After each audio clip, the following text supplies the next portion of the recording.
Alright. So I'm excited to get this underway because the greatness is back.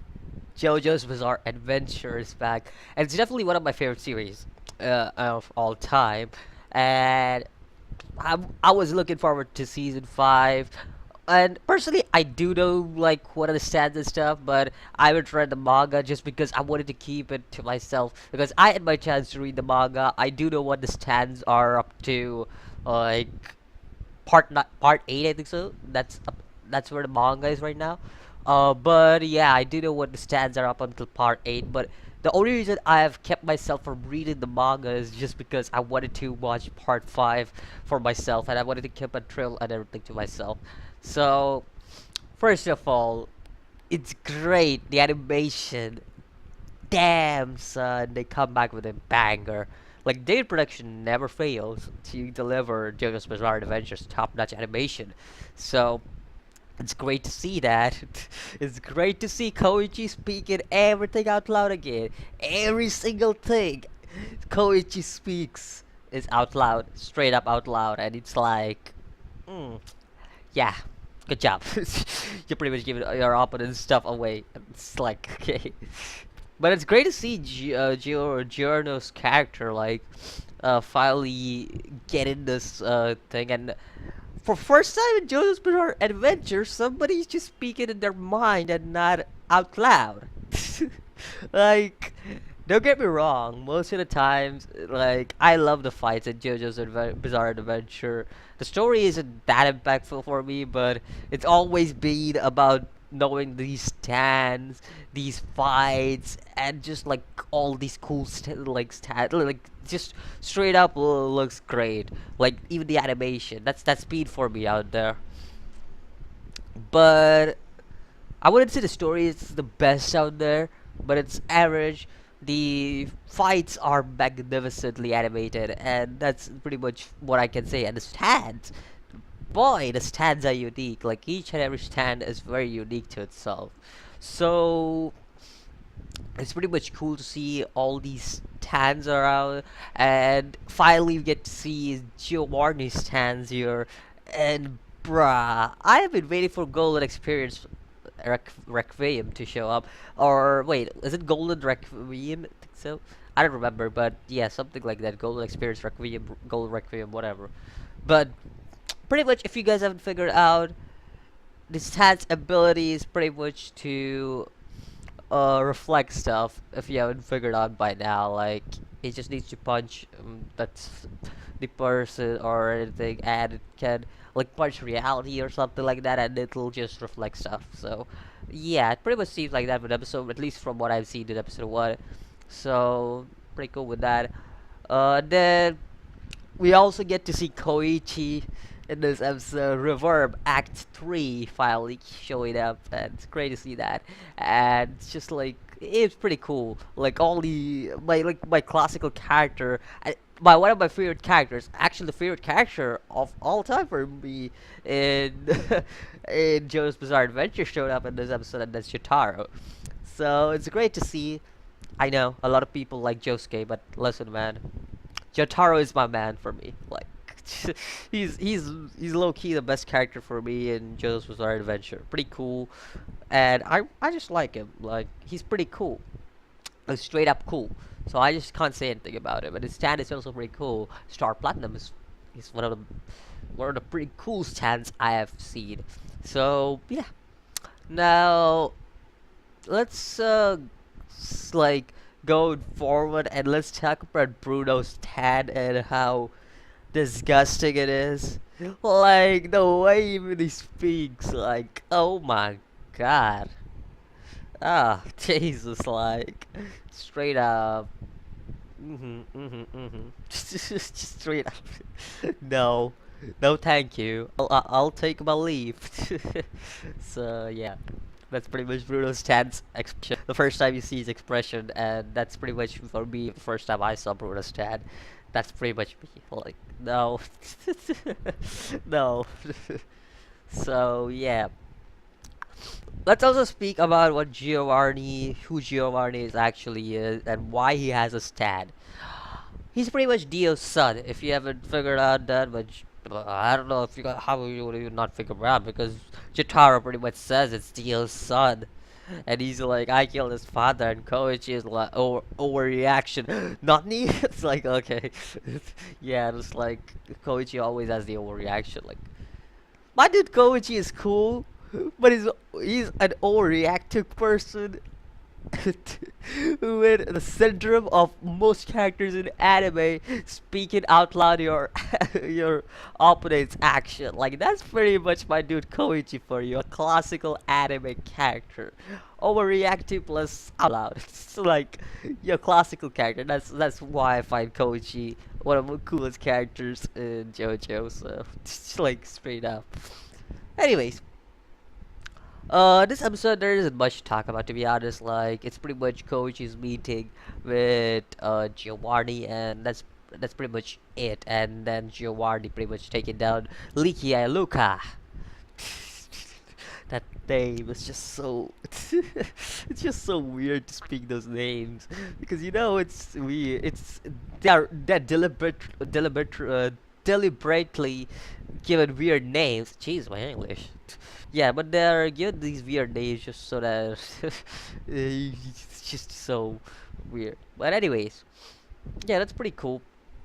Uh, the way there actually isn't much to speak about. Like, let's be honest, there isn't much to speak about because it's episode one again, and there is still a lot. And this is a long, through what I know, this is a long story, like a long arc altogether. Like, I don't know how many episodes it's gonna be. Is it gonna be like JoJo's part three, where they take two seasons to complete part three? Or is it gonna be completely different? And if anybody knows about like what is wondering what this is pretty much JoJo's Bizarre Adventure Part 5. It's not Part 6, it's Part 5 for anybody who's wondering, and it's an anime only. This is JoJo's Bizarre Adventure Part 5. Vento Aurora, I think so. That's how it's named. I don't remember that well, but yeah, the Part 1 was Jonathan Joestar's story. Part 2 was Joseph Joestar. Part 3 was Shotaro's story. Yes, there are two seasons to Part 3. So that's Shotaro's story. Part 4 was Josuke's story. And Part 5 is, if you haven't figured out, Giovanni's story. So, yeah, that's pretty much this for this review. There isn't much to speak about again. Animation looks great. The characters are as classical as they have been in JoJo's Bizarre Adventure.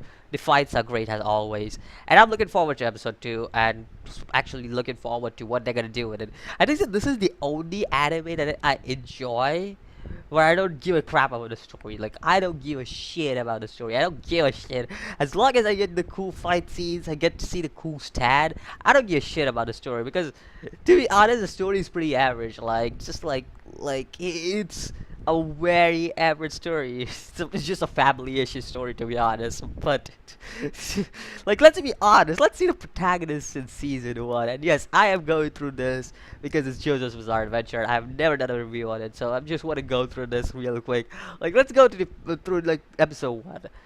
Episode 1. We have Jonathan Joestar, whose